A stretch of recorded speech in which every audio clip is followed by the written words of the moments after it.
जय हिंद दोस्तों, स्वागत है आपका हमारे YouTube चैनल में। आज की वीडियो में हम लेकर आए हैं आपके लिए यहाँ पर हिंदी व्याकरण में अपन पढ़ेंगे वर्ण और वर्णमाला से संबंधित कुछ महत्वपूर्ण क्वेश्चन आंसर।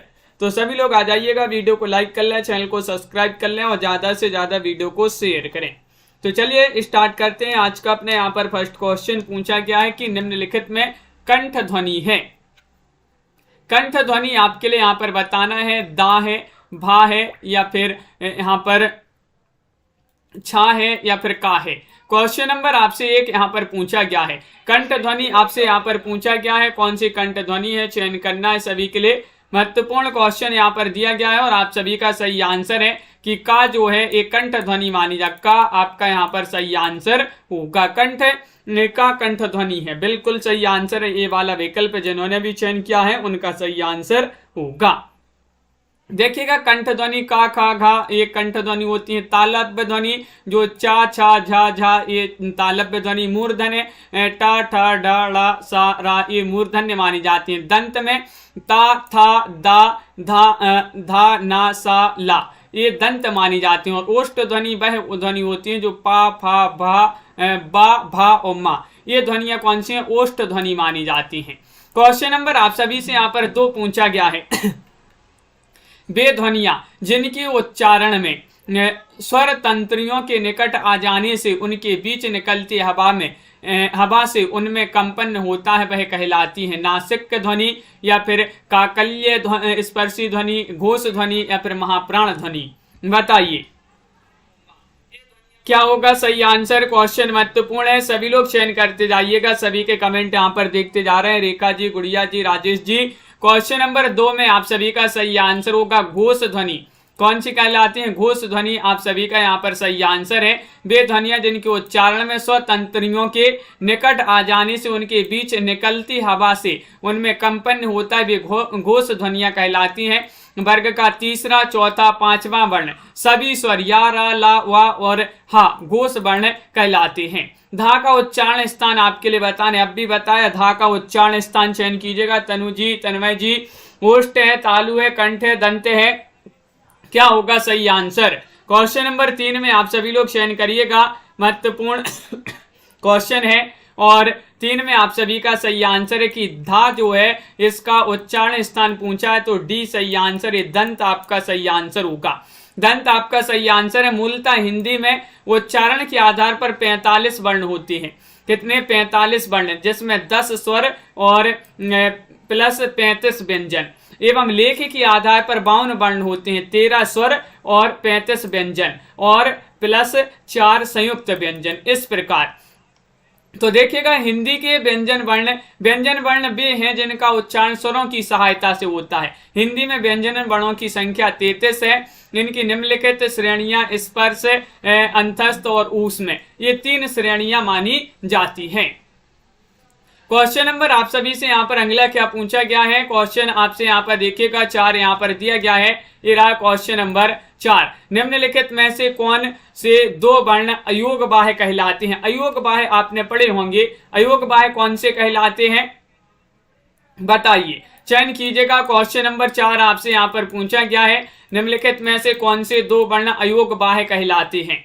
तो सही आंसर होगा अम और अहा, ये अयोग बाह्य कहलाते हैं। डी वाला विकल्प जो है वह आप सभी का लवली जी सही आंसर है। बहुत बढ़िया। देखिएगा, अम और अहा वर्ण जो है अयोग बाह्य कहलाते हैं। अयोग बाह्य ऐसे वर्ण जिनमें स्वर एवं व्यंजन दोनों के गुण पाए जाते हैं उन्हें अयोग बाह्य कहते हैं। तो याद रखिएगा, अगर पूछा जाए अयोग बाह्य किसे कहते हैं। हिंदी वर्णमाला के अनुसार अम एवं विसर्ग अहा अयोग बाह्य वर्ण होते हैं। अनुस्वर के उच्चारण में श्वास नाक से निकलती है। अनुस्वर हमेशा स्वर के साथ आते हैं। हिंदी में अयोग बाह्य की संख्या अगर पूछा जाए तो 2 मानी जाती है। क्वेश्चन नंबर 5 आपसे यहाँ पर पूछा गया है, वाक्यों में प्रयुक्त शब्दों का व्यवहारिक और अनुशासित रूप कहलाता है। क्या कहलाता है, अक्षर कहलाता है, वर्ण कहलाता है, पद कहलाता है या फिर शब्द कहलाता है। पारो जी, अत्येंद्र जी, सभी लोग चयन कीजिएगा क्या होगा क्वेश्चन नंबर 5 में सही आंसर। चयन करना है सभी के लिए। वाक्यों में प्रयुक्त शब्दों का व्यवहारिक और अनुशासित रूप कहलाता है पद। विकल्प नंबर डी आप सभी का यहाँ पर सही आंसर होगा।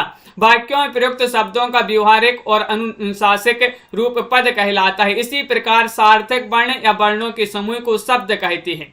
शब्द सभिप्राय होते हैं। जब कोई सार्थक शब्द वाक्य में प्रयुक्त होता है तब उसे पद कहते हैं। व्याकरण के नियमों के अनुसार विभक्ति, वचन, लिंग, काल आदि की योग्यता रखने वाला वर्णों का समूह क्या कहलाता है?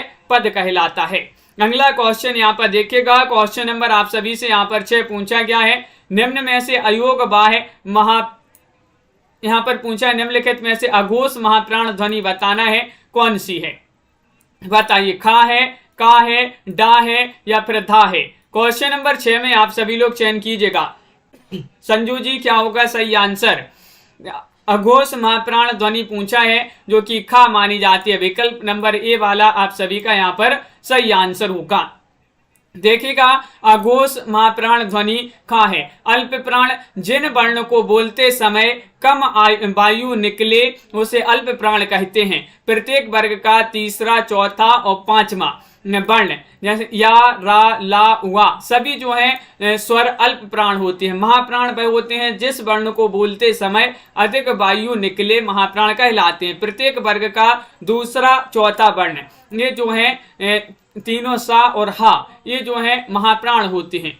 तो इस प्रकार जो है घोष और अघोष देख लेते हैं। जिस शब्द को बोलते समय स्वतंत्रियां झंकृत हो घोष अघोष कहलाता, घोष सघोष कहलाता है। प्रत्येक वर्ग का तीसरा, चौथा, पांचवा वर्ण तथा या, रा, ला, वा, हा हमारे जो है या, रा, ला, वा और हा सारे जो है स्वर घोष कहलाते हैं।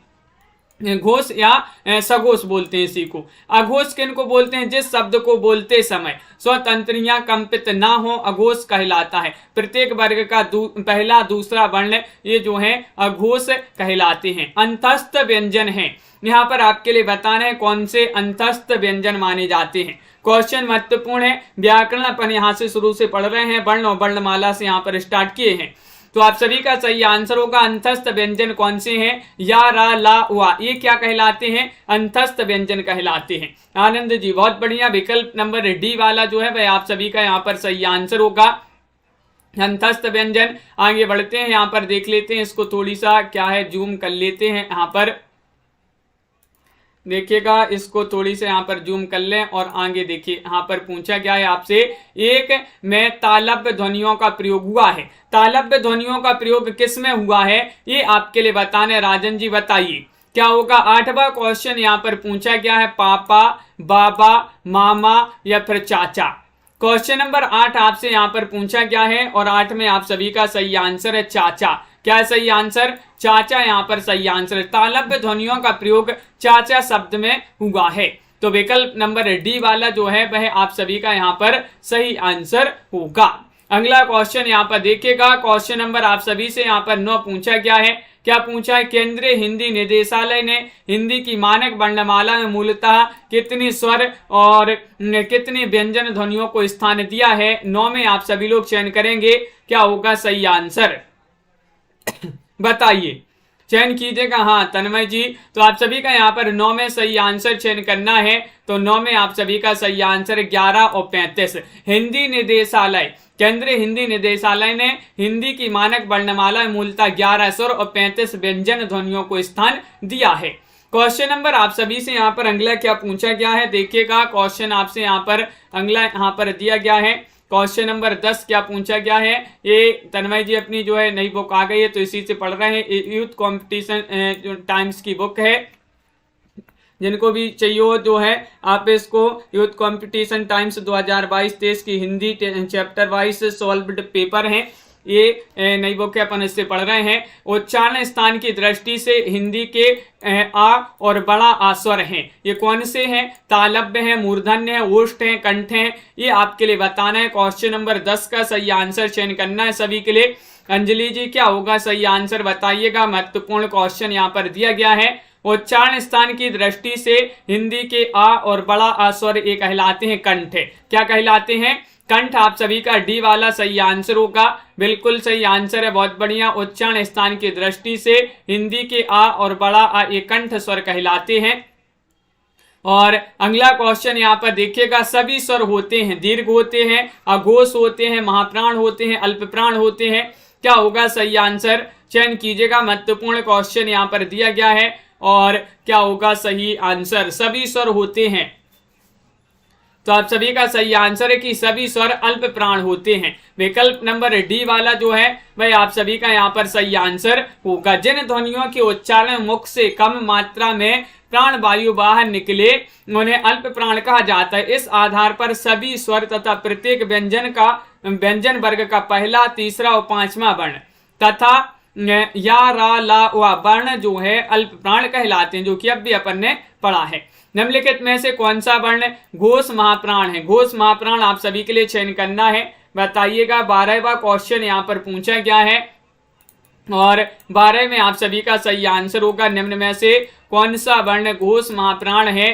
तो आप सभी का डी वाला विकल्प सही आंसर है। हाँ, क्या है? हाँ आप सभी का यहाँ पर सही आंसर है। प्रस्तुत वर्णों में हा जो वर्ण है ये घोष महाप्राण है। घोष या सघोष ऐसी ध्वनियां जिनके उच्चारण में स्वतंत्रियों में कंपन्य हो, ये जो है उदाहरण के लिए उदाहरण वर्ग जो यहाँ पर दिया गया है का तीसरा, चौथा, पांचवा वर्ण सारे स्वर वर्ण या रा ला और या रा ला वा और हा ये कहलाते हैं घोष या इन्हीं को सघोष बोलते हैं। अगला क्वेश्चन यहाँ पर देखिएगा, क्वेश्चन नंबर आप सभी से यहाँ पर 13 पूछा गया है। महत्वपूर्ण क्वेश्चन है, निम्नलिखित शब्दों में से उस शब्द को चुनिए जिसमें उचित स्थान पर अनुस्वर का प्रयोग हुआ है। 13वां क्वेश्चन यहाँ पर दिया गया है, ध्वनियां या फिर संशोधन, संयुक्त या फिर गणतंत्र। 13 में चयन कीजिएगा, क्या होगा सही आंसर? पंकज जी, प्रियंका जी, तो आप सभी का यहाँ पर सी वाला विकल्प सही आंसर है, संयुक्त। क्या है सही आंसर? संयुक्त आप सभी का सही आंसर है। संयुक्त शब्द में उचित स्थान पर अनुस्वर का प्रयोग हुआ है। यह स्वर के साथ आने वाला व्यंजन है जिसकी ध्वनि नाक से निकलती है, जैसे अंगूर, अंगद और कंकड़। अगला क्वेश्चन यहाँ पर देखिएगा, क्वेश्चन नंबर आप सभी से 14 पूछा गया है। भाषा की सार्थम लघुत्तम इकाई किसे माना जाता है? अर्थ को, मात्रा को, वर्ण को, शब्द को। 14 में आप सभी लोग बताइएगा क्या होगा सही आंसर? तो आप सभी का यहाँ पर सही आंसर आ रहा है कि भाषा की सार्थक लघुत्तम इकाई कहा जाता है शब्द को। किसको कहा जाता है? शब्द को। ये क्वेश्चन भाई क्वेश्चन है जो किसी न किसी एग्जाम में आपके जरूर पूछे गए, महत्वपूर्ण क्वेश्चन है ये। भाषा की सार्थक लघुत्तम इकाई को क्या कहते हैं? शब्द कहते हैं। क्वेश्चन नंबर 15 आपसे पूछा गया है, उच्चारण स्थान के आधार पर छा ध्वनि कैसी ध्वनि है? ये आप सभी के लिए चयन करना है। 15वां क्वेश्चन यहाँ पर दिया गया है, सभी लोग बताएंगे। महत्वपूर्ण क्वेश्चन यहाँ पर दिया है और आप सभी का यहाँ पर सही आंसर है, ये तालव्य ध्वनि है। कैसे है? तालव्य आपका सही आंसर होगा। तालव्य जिन्होंने भी विकल्प नंबर सी चयन किया है उनका यहाँ पर सही आंसर होगा। बहुत बढ़िया। अगला क्वेश्चन यहाँ पर देखिएगा, क्वेश्चन आपसे यहाँ पर पूछा गया है, देखिए क्या पूछा गया है। अगला क्वेश्चन नंबर 16 दिया गया है कि निम्नलिखित में से स्पर्श संघर्षी महाप्राण व्यंजन हैं, कौन से हैं? ये आप सभी के लिए चयन करना है, बताइएगा क्या होगा सही आंसर। तो आप सभी का यहाँ पर सही आंसर आ रहा है, अंश जी और क्या है सही आंसर? राखी जी। छा आपका यहाँ पर सही आंसर होगा। विकल्प नंबर सी जो है वह आप सभी का सही आंसर। राखी जी इसमें वह क्वेश्चन है जो जैसे 2022 में 21 में भी पूछे गए क्वेश्चन जो परीक्षाएं हैं, तो वो भी क्वेश्चन इसमें है, यानी कि नई बुक है। तो इससे अपन को जो है पता चल जाता है कि अभी हाल ही में कौन कौन से किस प्रकार के क्वेश्चन पूछे गए हैं। नए नए क्वेश्चन है, सभी किसी न किसी एग्जाम में पूछे गए हैं। निम्नलिखित में कंठोष्ठ ध्वनि बताना है, कौन सी मानी जाती है? बताइएगा। आ है, ई है, बड़ा ऊ है, फिर या फिर ओ है। 17 में सही आंसर चयन करना है, क्या होगा सही आंसर? महत्वपूर्ण क्वेश्चन यहाँ पर दिया गया है और आप सभी का यहाँ पर 17 में सही आंसर होगा। कंठोष्ठ ध्वनि बताना है तो ओ होगा आप सभी का यहाँ पर सही आंसर। कंठोष्ठ ध्वनि आपका बिल्कुल सही आंसर होगा। ओ और औ आप सभी का सही आंसर है। अगला क्वेश्चन यहाँ पर देखिएगा, क्वेश्चन नंबर आप सभी से यहाँ पर पूछा गया है। 18वां क्वेश्चन है, हिंदी शब्दकोश में इनमें से कौन सा शब्द सबसे पहले आएगा? बताइएगा। पकवान, द्वार, क्षमा, त्राटक। तो क्वेश्चन नंबर 18 आप सभी से यहाँ पर पूछा गया। एक बार लाइक अवश्य कर लेंगे सभी लोग जिन्होंने अभी तक वीडियो को लाइक नहीं किया है, लाइक अवश्य कर लें। और आप सभी का यहाँ पर सही आंसर आ रहा है क्षमा। हिंदी शब्दकोश में इनमें से कौन सा शब्द सबसे पहले आएगा? तो क्षमा आप सभी का सही आंसर है। हिंदी शब्दकोश में क्षमा शब्द सबसे पहले आएगा। सबसे पहले देखिएगा क्षमा आएगा, त्राटक, द्वार, पकवान, इस प्रकार जो है इनका क्रम दिया गया है। क्वेश्चन आपका यहाँ पर अगला क्या पूछा गया है राजन जी? बिल्कुल, क्वेश्चन आपका यहाँ पर अगला 19वां क्वेश्चन दिया गया है। क्या पूछा गया है? 19वां क्वेश्चन यहाँ पर है, शब्दकोश की दृष्टि से शब्दों का सही क्रम किस विकल्प में है? 19 में आप सभी के लिए चयन करना है। क्या होगा सही आंसर? रिता जी बताइएगा। सभी के हम कमेंट यहाँ पर देखते जा रहे हैं। और 19 में आपको बताना है शब्दकोश की दृष्टि से शब्दों का सही क्रम किस विकल्प में है? तो सही आंसर सी होगा, कंठस्थ, कमल, कलंक, कलई। ये वाला जो विकल्प है, सी वाला विकल्प है, वह आप सभी का सही आंसर है। शब्दकोश की दृष्टि से कंठस्थ, कमल, कलंक और कलई, आप सभी का यहाँ पर सही आंसर होगा सी वाला विकल्प। अगला क्वेश्चन यहाँ पर देखिएगा, क्वेश्चन नंबर आप सभी से यहाँ पर पूछा गया है। 20वां क्वेश्चन है, शब्दकोश की दृष्टि से शब्दों का सही क्रम किस विकल्प में है? 20 में आपको बताना है। बताइएगा क्या होगा सही आंसर। 4 विकल्प आपके यहाँ पर दिए गए हैं। महत्वपूर्ण क्वेश्चन यहाँ पर है और यहाँ पर भी आपसे शब्दकोश की दृष्टि से पूछा है सही क्रम। तो उत्कंठा, उत्क्षिप्त, उद्योग और उद्वेग, ये वाला विकल्प आप सभी का यहाँ पर सही आंसर होगा, विकल्प नंबर 1। अगला क्वेश्चन यहाँ पर क्या पूछा गया है? क्वेश्चन नंबर आप सभी से 21 पूछा गया है कि अर्थ व्यक्त करने वाली सबसे छोटी इकाई है कौन सी है? ध्वनि है, शब्द है, वर्ण है, वाक्य है? क्या होगा सही आंसर? क्वेश्चन नंबर 21 में सभी लोग बताएंगे कि अर्थ व्यक्त करने वाली सबसे छोटी इकाई कौन सी है। तो 21 में आप सभी का सही आंसर होगा शब्द। क्या है सही आंसर? शब्द आपका विकल्प नंबर बी वाला जो है वह आप सभी का यहाँ पर सही आंसर होगा। अर्थ व्यक्त करने वाली सबसे छोटी इकाई शब्द है। दूसरे शब्दों में कहें तो शब्द भाषा की सबसे छोटी सार्थक इकाई है। ध्वनि के लिखित चिन्ह को वर्ण कहते हैं। ध्वनि मौखिक एवं वर्ण लिखित भाषा की सबसे छोटी इकाई है। ध्वनि एवं वर्ण दोनों ही का स्वतंत्र रूप से कोई अर्थ नहीं होता, पर अव्यवस्थित ढंग से इनके संयोग से सार्थक शब्दों का निर्माण होता है। क्वेश्चन नंबर आप सभी से यहाँ पर 22 पूछा गया है कि अनुनासिक व्यंजन कौन से होते हैं? तो आपने पढ़े होंगे अनुनासिक व्यंजन। बताइए, वर्ग के प्रथमाक्षर, वर्ग का तृतीयाक्षर, वर्ग का चौथा व्यंजन, वर्ग का पंचमाक्षर। 22 में आप सभी लोग चयन कीजिएगा कि अनुनासिक व्यंजन कौन से होते हैं। 22 में चयन करना है। 4 विकल्प आपके यहाँ पर दिए गए हैं और आप सभी का सही आंसर है वर्ग का पंचमाक्षर। डी वाला विकल्प आप सभी का भावना जी सही आंसर होगा। डी जिन्होंने भी चयन किया है उनका यहाँ पर सही आंसर है हरिश्चंद्र जी। अगला क्वेश्चन यहाँ पर देखिएगा, क्वेश्चन नंबर आप सभी से यहाँ पर पूछा गया है। 23वां क्वेश्चन है, हिंदी में स्पर्श, घोष, महाप्राण, ओष्ठ ध्वनि, ओष्ठ व्यंजन ध्वनि है, ये आपको चयन करना है। बताइएगा कौन सी हिंदी की स्पर्श, घोष, महाप्राण, ओष्ठ व्यंजन ध्वनि बताना है, कौन सी है? कंचन जी। तो आप सभी का यहाँ पर क्या होगा 23 में सही आंसर?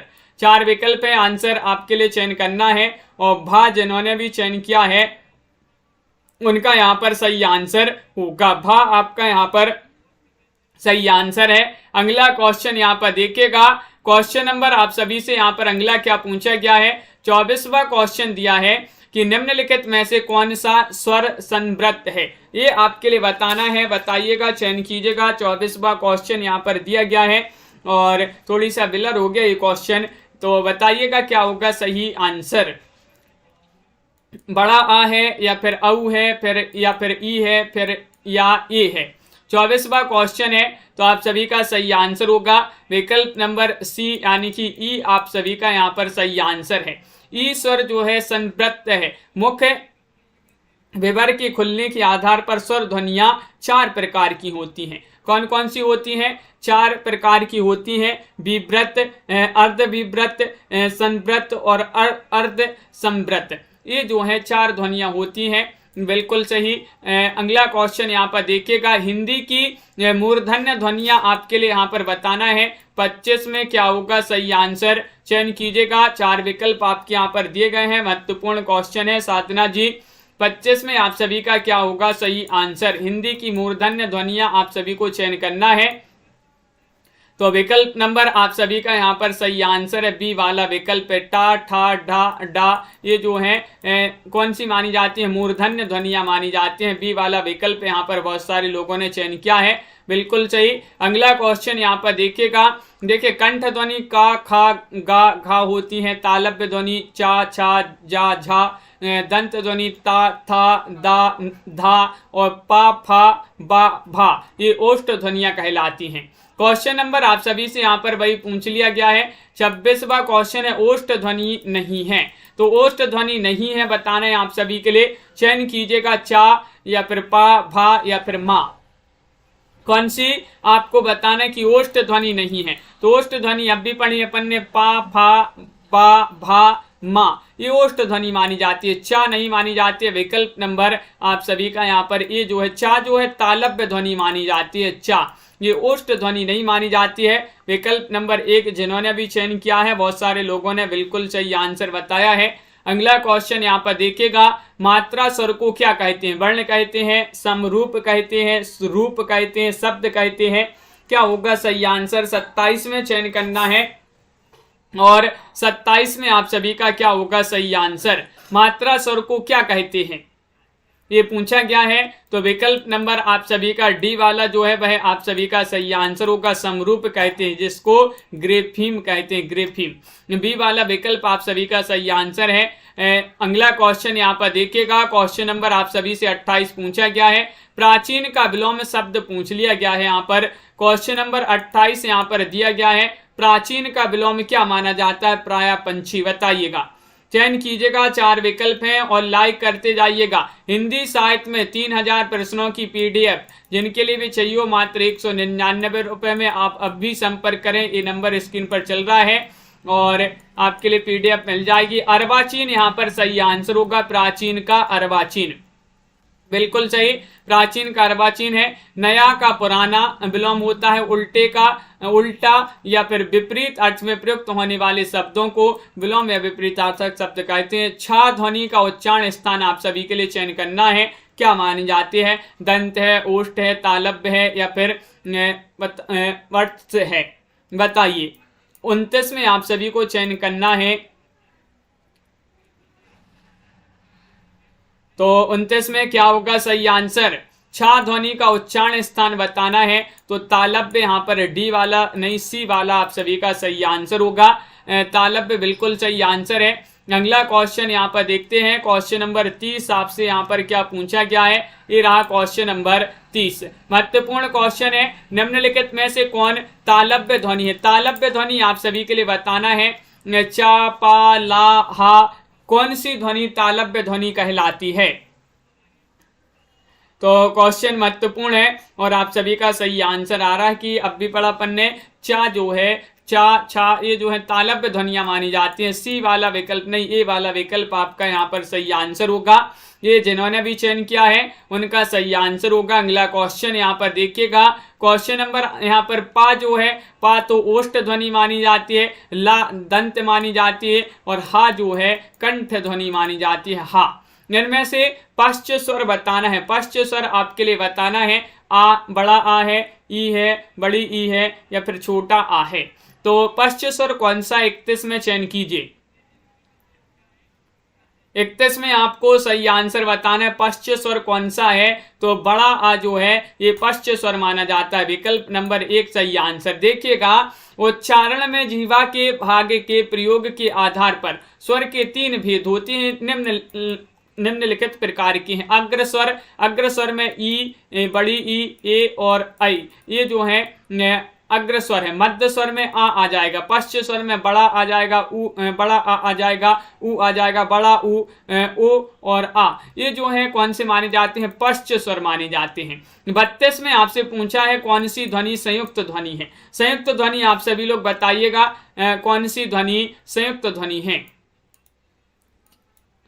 तो चयन कीजिएगा। क्वेश्चन महत्वपूर्ण है, 4 विकल्प आपके दिए गए हैं और संयुक्त ध्वनि में आपका विकल्प नंबर ए वाला जो है वह आप सभी का सही आंसर होगा। क्या ये जो है क्या है, संयुक्त ध्वनि मानी जाती है, बिल्कुल सही, बहुत बढ़िया। विकल्प नंबर 1 आप सभी लोगों ने यहाँ पर सही आंसर चयन किया है। इनमें से कौन सा युग्म में अघोष ध्वनि है, अघोष ध्वनि बताना है, बताइएगा, चयन कीजिएगा।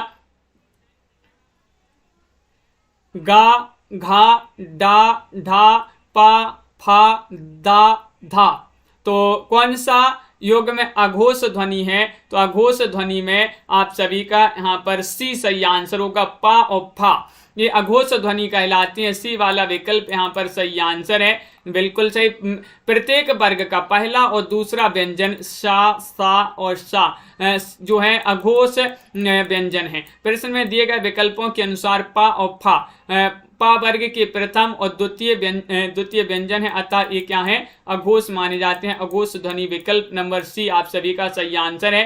देवनागरी लिपि की पूर्ववर्ती लिपियों में एक नाम गलत है, वह गलत नाम आप सभी के लिए चयन करना है, क्या होगा सही आंसर। क्वेश्चन नंबर 34 यहाँ पर पूछा गया है और 34 में आप सभी का क्या होगा सही आंसर।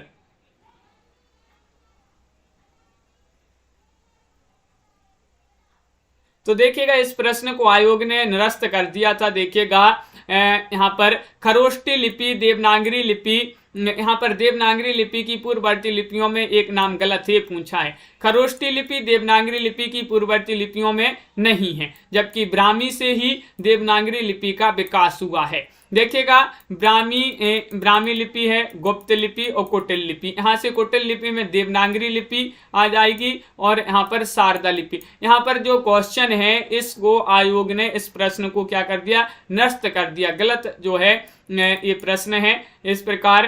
तो इसको जो है आयोग ने निरस्त यानी कि अपनी जो उत्तर कुंजी से मूल्यांकन से बाहर कर दिया इस प्रश्न को। निम्नलिखित ध्वनियों में कौन सुमेलित है, सुमेलित आपके लिए बताना है, सुमेलित बताइए,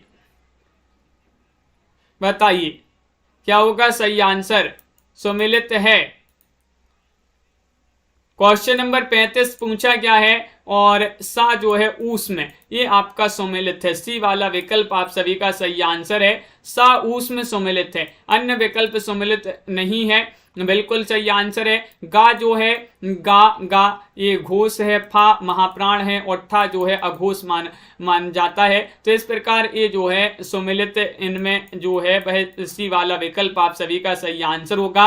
अगला क्वेश्चन यहाँ पर देखिएगा, क्वेश्चन नंबर आप सभी से यहाँ पर 36 पूछा गया है। ऊष्म व्यंजन नहीं है, ऊष्म व्यंजन कौन सा नहीं है ये आपसे पूछा गया है, चयन कीजिएगा कौन सा ऊष्म व्यंजन नहीं है। महत्वपूर्ण क्वेश्चन यहाँ पर दिया गया है और आप सभी का क्या होगा सही आंसर। ऊष्म व्यंजन में ला जो है ये ऊष्म व्यंजन नहीं है, विकल्प नंबर आप सभी का डी सही आंसर होगा। ला ऊष्म व्यंजन नहीं बल्कि अंतस्थ व्यंजन माना जाता है। या रा ला वा, अभी अपन ने पढ़े थे अंतस्थ व्यंजन 4 होते हैं, या रा ला वा। क्वेश्चन नंबर आप सभी से यहाँ पर 37 है। निम्नलिखित में से महाप्राण ध्वनियां बताना है, 37 में कौन सी महाप्राण ध्वनियां हैं, चयन कीजिएगा। महत्वपूर्ण क्वेश्चन यहाँ पर दिया गया है और क्या होगा सही आंसर। तो महाप्राण ध्वनियां आपके लिए बताना है, तो आप सभी का सही आंसर है ढा और धा जो है महाप्राण ध्वनियां मानी जाती हैं, यानी कि डी वाला विकल्प ढा और धा महाप्राण ध्वनियां। जिन ध्वनियों के उच्चारण में दीर्घ प्राण वायु प्रयुक्त होती है उसे महाप्राण ध्वनियां कहती हैं, बिल्कुल सही आंसर है डी वाला विकल्प। यहाँ पर बहुत सारे लोगों ने चयन किया है। अगला क्वेश्चन यहाँ पर देखिएगा, निम्नलिखित में से एक कथन सही है। सभी स्वर सघोष होते हैं, सभी स्वर अघोष होते हैं, सभी स्वर सघोष और आघोष दोनों होते हैं, सभी स्वरों में घोषत्व नहीं होता है। तो क्वेश्चन नंबर 38 में आपसे पूछे एक कथन सही है, एक कथन कौन सा सही है। भाई आप सभी के लिए यहाँ पर 38 में चयन करना। रोज आपके लिए ये जो है क्रम से आपको व्याकरण के क्वेश्चन की यहाँ पर प्रैक्टिस करवाई जाएगी आप सभी को। तो रोज जुड़ना है। 7:30 पर आपके लिए क्लास लाई जाती है और यहाँ पर आपका सही आंसर है सभी स्वर सघोष होते हैं। ये कथन सही है। विकल्प नंबर 1 आप सभी का सही आंसर है, सभी स्वर सघोष होते हैं। एक कथन सही है। जिन ध्वनियों के उच्चारण में श्वास से स्वर तंत्रियों में कंपन होता है उसे सघोष कहते हैं। सघोष व्यंजन वर्ण के तीसरे, चौथे और पांचवें वर्ण एवं अंतस्थ व्यंजन या, रा, ला, वा, हा इसके अंतर्गत आते हैं। बाकी सभी जो है गलत है। आगे बढ़ते हैं। यहाँ पर पूछा गया है तत्स्य ध्वनियों के उच्चारण बताना है। 39वां क्वेश्चन यहाँ पर दिया गया है और 39 में आप सभी का सही आंसर होगा। तो इन ध्वनियों के उच्चारण बताना है। तो जीवा की नौक दंत पंक्तियों के ऊपरी भाग का स्पर्श करती हैं। तो विकल्प नंबर ए वाला जो है वह होगा आप सभी का यहाँ पर सही आंसर। ये वाला जिन्होंने भी चयन किया है उनका यहाँ पर सही आंसर है। री ध्वनि आपके लिए बताना है ये कौन सी है। उत्क्षिप्त है, मूर्धन्य है या फिर पार्श्विक है, संघर्षी है। 40 में सही आंसर चयन करना है। तो 40 में आप सभी का क्या होगा सही आंसर बताइए। 40 में चयन करना है और 40 में आप सभी का विकल्प नंबर बी जो है मूर्धन्य है। मूर्धन्य ध्वनि मानी जाती है। विकल्प नंबर बी वाला जिन्होंने भी चयन किया है उनका सही आंसर है। चलिए आज का चैलेंज प्रश्न देख लेते हैं। निम्नलिखित में से कौन सी ध्वनियां अयोग बाह्य हैं। अयोग बाह्य आप सभी लोग चयन करेंगे। बताइएगा क्या होगा सही आंसर।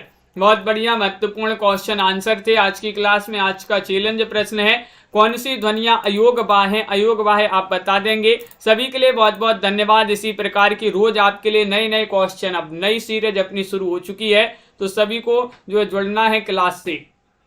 आपके लिए जो है डेली एक क्लास लाई जाती है और शुरू हो चुकी है अब अपनी क्लास। और 3000 प्रश्नों की पीडीएफ जिनके लिए चाहिए वो हिंदी साहित्य के 3000 प्रश्न है मात्र 199 रुपये में आप अभी जो है संपर्क कर सकते हैं। नंबर स्क्रीन पर चल रहा है। ये पीडीएफ आपके लिए व्हाट्सएप पर दे दी जाएगी और महत्वपूर्ण क्वेश्चन है, वही क्वेश्चन जो आपकी पिछली परीक्षा में पूछे गए हैं। और एक क्लास आपके लिए 10 बजे रात्रि में महत्वपूर्ण क्वेश्चन हिंदी साहित्य के यहाँ पर भी जुड़ना है। यहाँ पर भी अपन बहुत बढ़िया तरीके से जो है प्रैक्टिस करते हैं। बहुत बहुत धन्यवाद सभी लोगों का। इसी तरह से जुड़े रहिएगा। बस आपके लिए क्या करना है, वीडियो को लाइक और शेयर अवश्य कर लेना है जिन्होंने अभी तक वीडियो को लाइक शेयर नहीं किया है।